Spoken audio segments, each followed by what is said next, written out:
जय हिंद, मैं पीके सिंह। आज डिटर्मिनेंट लेक्चर 5 का वीडियो डालेंगे। हम लोग पिछले वीडियो में डिटर्मिनेंट के गुण के बारे में बता रहे थे। डिटर्मिनेंट का गुण में चार पाँच लिखा दिए थे, 2-3 बचा हुआ था। एक प्रॉपर्टीज है डिटर्मिनेंट का, प्रॉपर्टीज ऑफ डिटर्मिनेंट बता रहे थे। एक प्रॉपर्टीज है, यदि किसी सारणिक के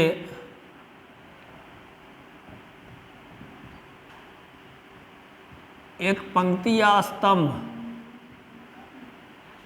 यदि सारणिक की एक पंक्ति या स्तंभ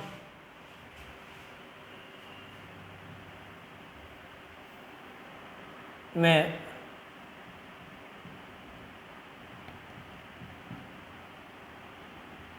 दूसरे एक पंक्ति या स्तंभ में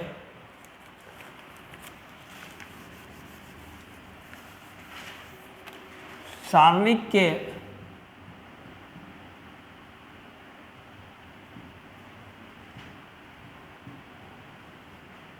दूसरे पंक्ति या स्तंभ को घटा दिया जाए, स्तंभ को घटा दिया जाए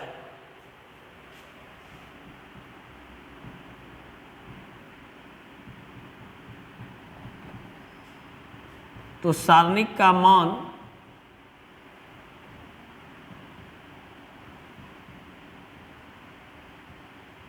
नहीं बदलता है,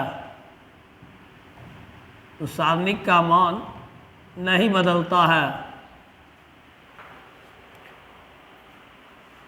फॉर एग्जाम्पल एक एग्जाम्पल लेते हैं।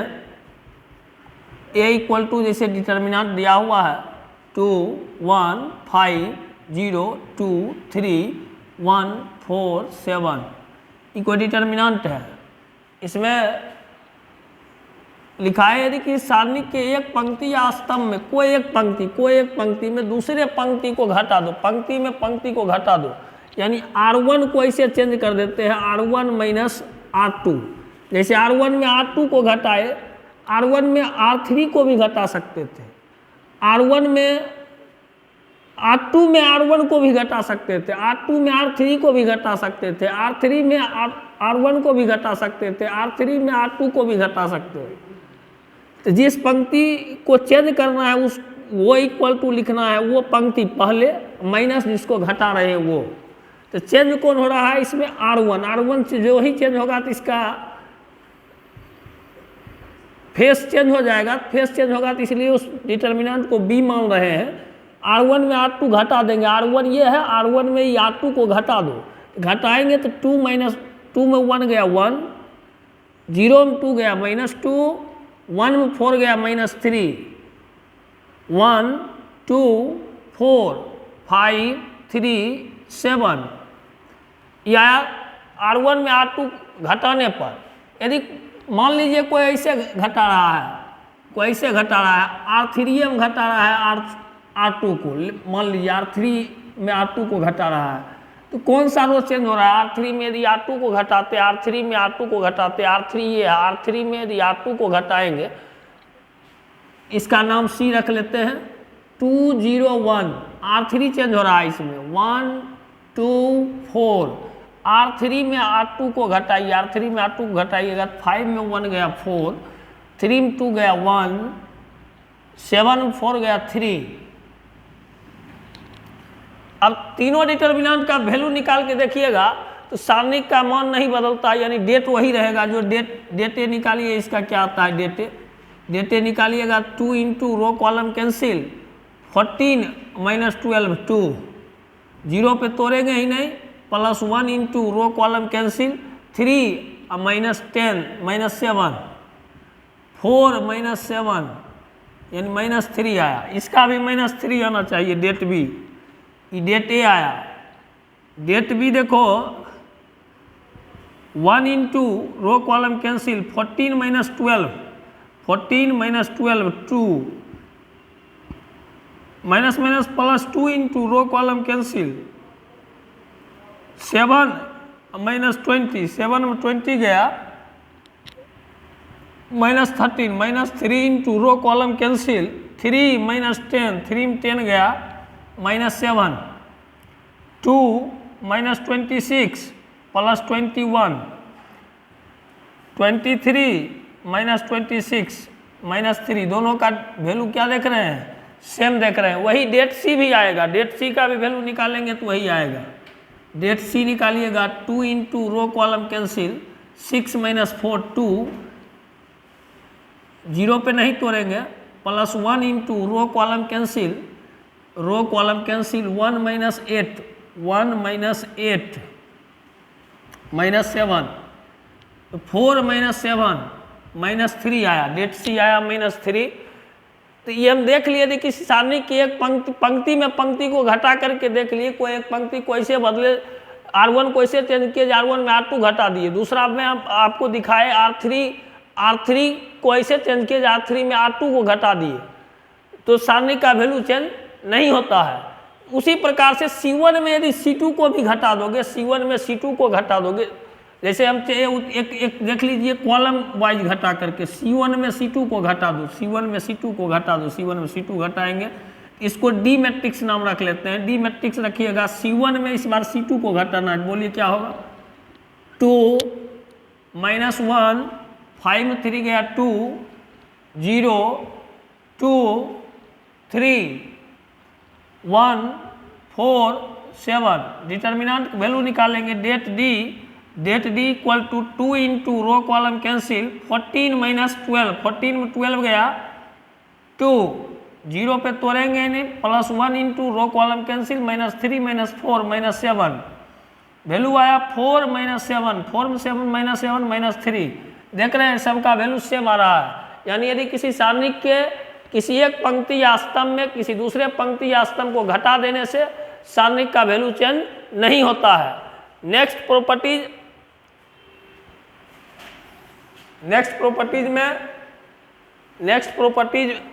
प्रॉपर्टीज देखिएगा।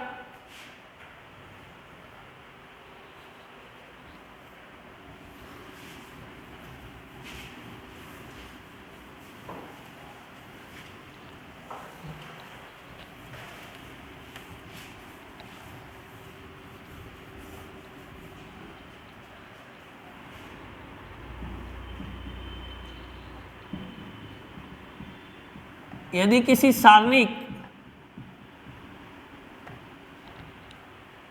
किसी सारणिक के किसी एक पंक्ति या स्तंभ में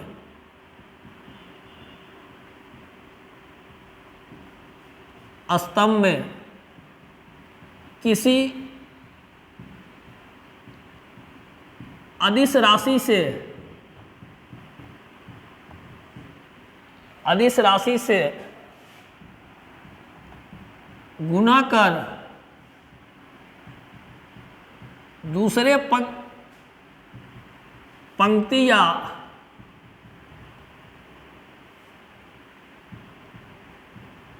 स्तंभ में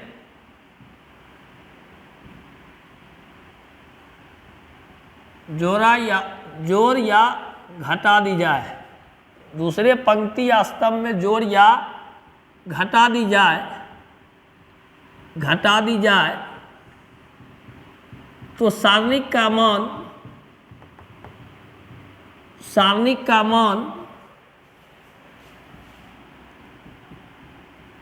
नहीं बदलता है, सारणिक का मान नहीं बदलता है। यदि किसी सारणी के किसी एक पंक्ति या स्तंभ में किसी अदिश राशि से गुना कर दूसरे पंक्ति या स्तंभ में जोड़ या घटा दिया जाए, जोड़ अथवा घटा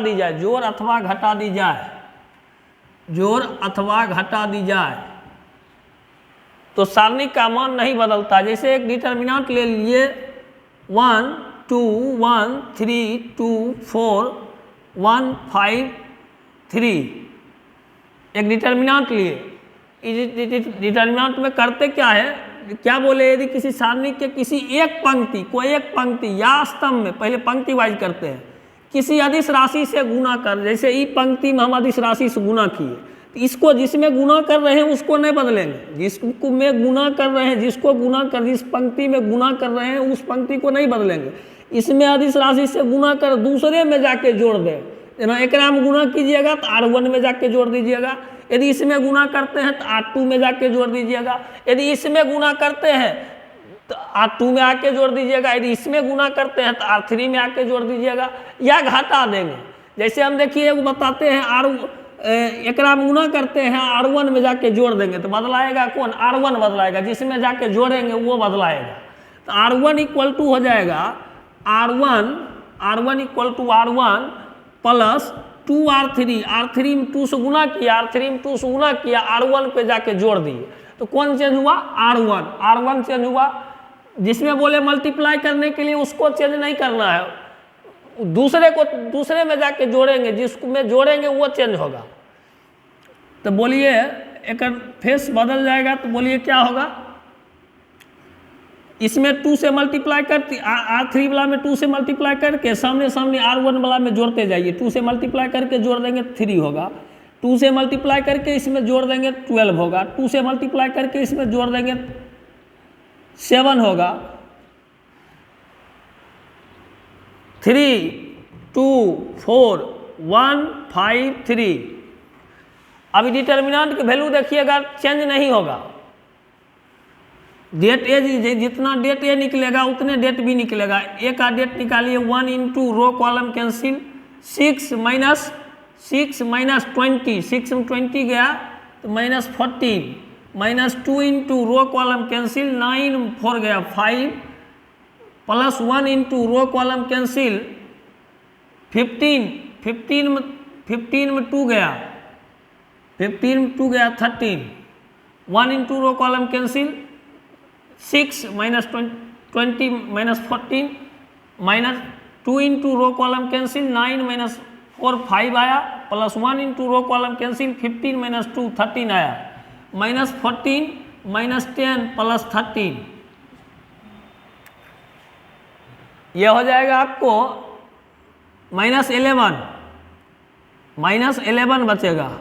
इसका वैल्यू डेट बी निकाल के देखिए, डेट बी भी आना चाहिए माइनस 11, चूँकि लिखाए है जिसका मान नहीं बदलता है। यदि ऐसा करते हैं तो डेट भी हो जाएगा 3 into row column cancel 6 minus 20, 6 में 20 गया minus 14, plus 12 minus 12 into row column cancel 9 4 गया 5, 9 में 4 गया 5, plus 7 into row column cancel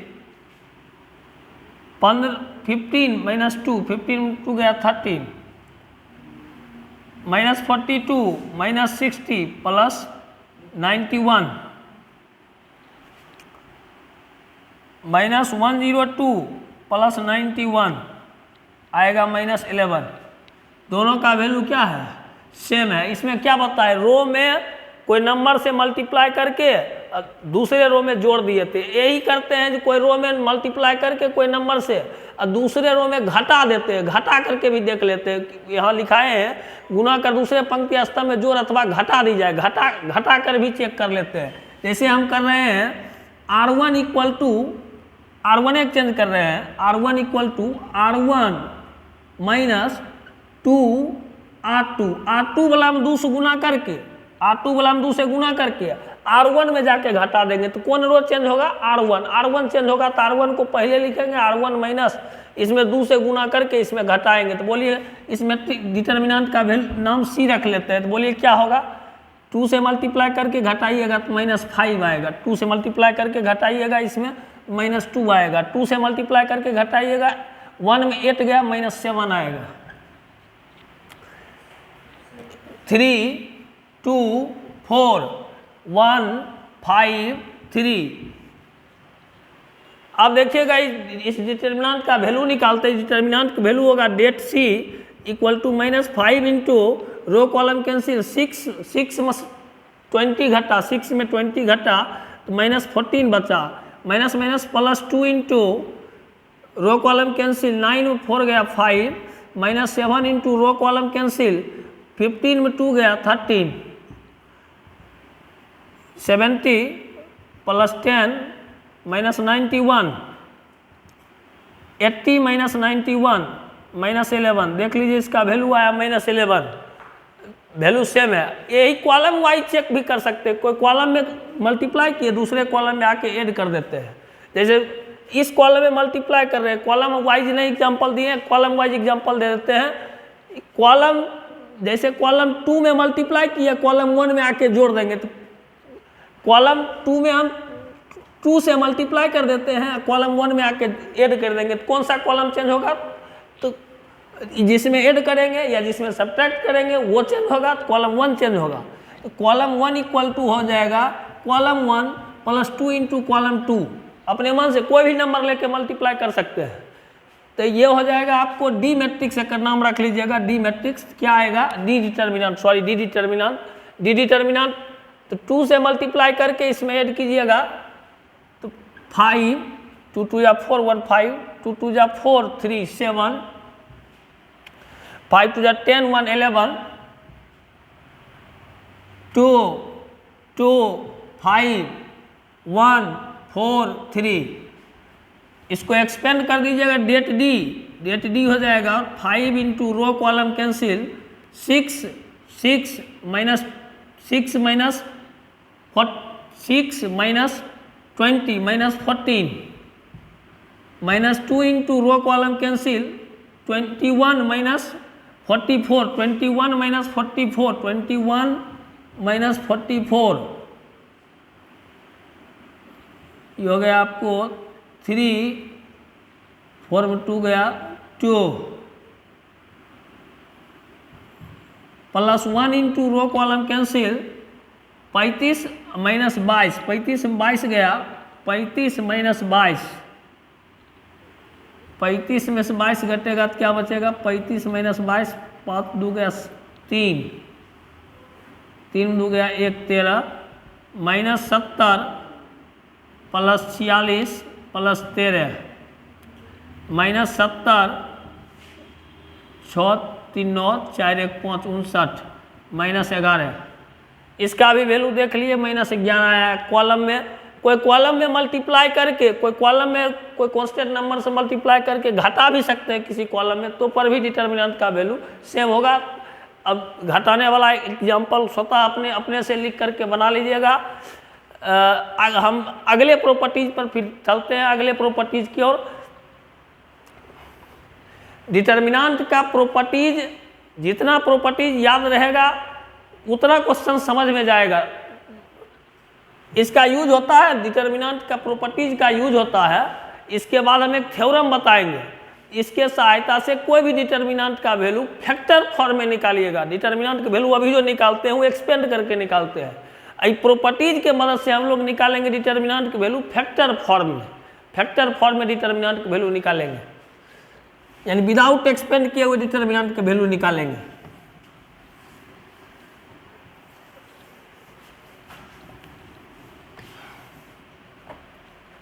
देखिए क्वेश्चन, नेक्स्ट प्रॉपर्टीज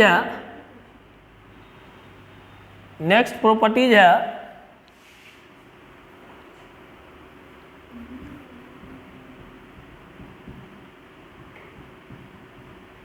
यदि सारणिक का रूप x + alpha, y + beta, z + gamma, A B C P Q R, इस फॉर्म में कोई सारणिक है, इस सारणिक को 2 सारणिक में आप बांट के लिख सकते हैं। इस सारणिक को, यदि सारणिक का रूप ये है तो इसको 2 सारणिक में बांट करके लिख सकते हैं। ये 2 सारणिक में बांट करके इसको लिख सकते हैं। बांटने का तरीका समझिए, कैसे बांटेंगे इसको, बांटने का तरीका समझिए, किस तरीके से इसको बांट रहे हैं सारणिक को। एक सारणिक हो जाएगा x y z, ये साइलेंट रहेगा, A B C P Q R, ये कॉलम साइलेंट रहेगा, A B C P Q R, alpha beta gamma, ABC PQR इस सारणिक बंटवारा करने के लिए सिखा रहे हैं। यदि किसी सारणिक की एक पंक्ति या एक स्तंभ में दो अवयव योग अथवा घटाव के रूप में हो तो सारणिक को दो सारणिक में बांटा जा सकता है। तो ऐसे करके ये फॉर्म हुआ, इस सारणिक को ऐसे बांटा जा सकता है। यदि यही एक पंक्ति में दो अवयव योग अथवा घटाव के रूप में रहेगा, पंक्ति के अनुसार सारणिक को बांट देंगे या स्तंभ के अनुसार सारणिक को बांटते हैं। अब एक थ्योरम बताते हैं सारणिक का मान ज्ञात करना।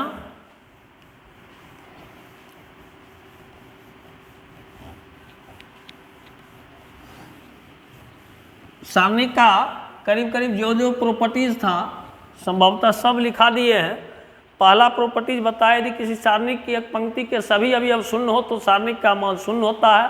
दूसरा प्रॉपर्टीज बताया यदि किसी सारणिक दो पंक्ति या दो स्तंभ समान हो तो सारणिक का मान शून्य होता है। यदि किसी सारणिक के दो पंक्ति को आपस में परस्पर बदल दिया जाए तो सारणिक का मान वही रहता है परंतु मान का चिन्ह बदल जाता है। उसके बाद प्रॉपर्टीज एक लिखाए होंगे यदि किसी सारणिक को परिवर्त कर दिया जाए तो सारणिक का मान नहीं बदलता है। उसके बाद बताया यदि किसी सारणिक के एक पंक्ति में किसी अदिश राशि से गुना कर दिया जाए तो सारणिक का मान भी उस अदिश राशि से गुणित हो जाता है। उसके बाद बताया यदि किसी सारणिक के एक पंक्ति या एक स्तंभ को दो पंक्ति के योग के रूप में या सभी पंक्ति के योग के रूप में अथवा सभी स्तंभ के योग के रूप में या दो स्तंभ के योग के रूप में लिख दिया जाए तो सारणिक का मान नहीं बदलता है। फिर बताया कि सारणिक के एक पंक्ति या एक स्तंभ को दो पंक्ति के अंतर के रूप में या सभी पंक्ति के अंतर के रूप में अथवा दो स्तंभ के अंतर के रूप में या सभी स्तंभ के अंतर के योग के रूप में लिखेंगे तो सारणिक का मान नहीं बदलता है। फिर बताए यदि कि सारणिक के एक पंक्ति या एक स्तंभ में कोई अदिश राशि से गुना कर दूसरे पंक्ति या स्तंभ के साथ जोड़ अथवा घटा दिया जाए तो सारणिक का मान नहीं बदलता है। एक बताइए यदि किसी सारणिक का रूप इस टाइप से होगा, सारणिक दो सारणिक में बांटा जा सकता है। एक थ्योरम बता रहे हैं, देखिएगा थ्योरम। सारणिक का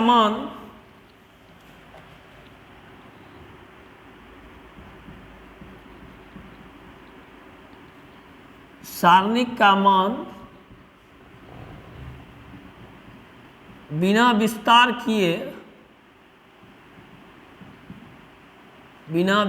किए गुणनखंड के रूप में ज्ञात करना, गुणनखंड के रूप में ज्ञात करना,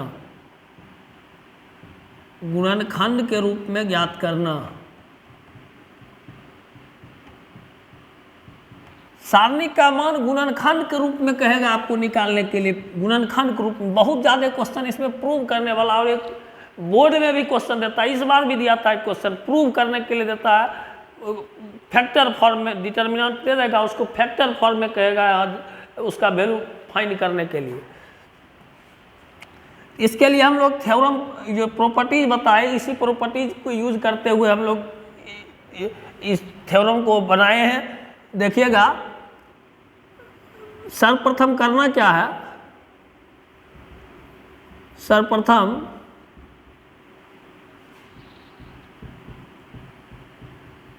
सारणिक के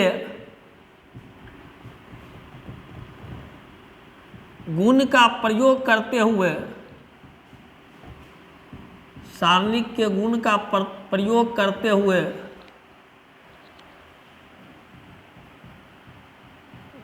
सारणिक के प्रथम पंक्ति में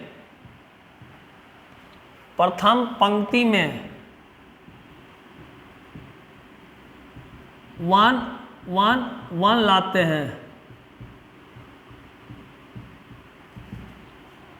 सारणिक के प्रथम पंक्ति में 1 लाते हैं। अब C2 equal to C2 minus C1, C3 equal to C3 minus C1 सूत्र का प्रयोग कर C2 एवं C3 से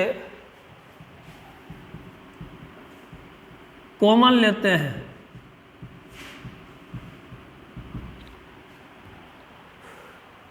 कॉमन लेने के बाद भी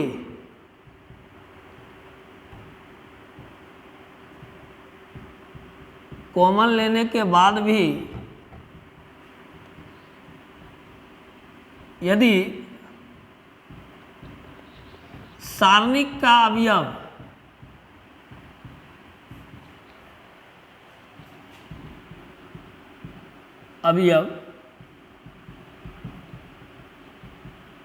बड़ा बड़ा हो, सारणिक का अवयव बड़ा बड़ा हो, तो पुनः C2 equal to C2 minus C3 सूत्र का प्रयोग करते हैं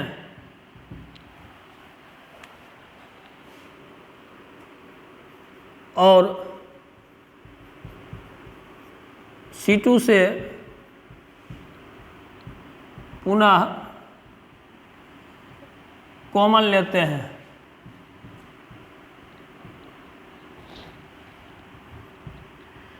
अब सारणिक को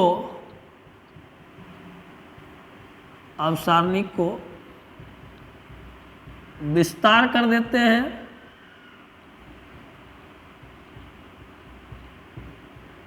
जिससे सारणिक का मान गुणनखंड के रूप में प्राप्त हो जाता है, जिससे सारणिक का मान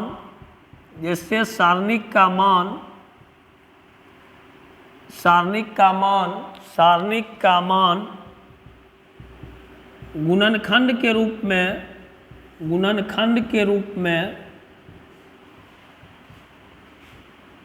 प्राप्त हो जाता है। एक एग्जाम्पल एकरा पर बताते हैं, तो ध्यान से देखिएगा। ये थ्योरम लिखा हुआ है यहाँ, यहीं पर हम एक एग्जाम्पल बता रहे हैं, देखिएगा।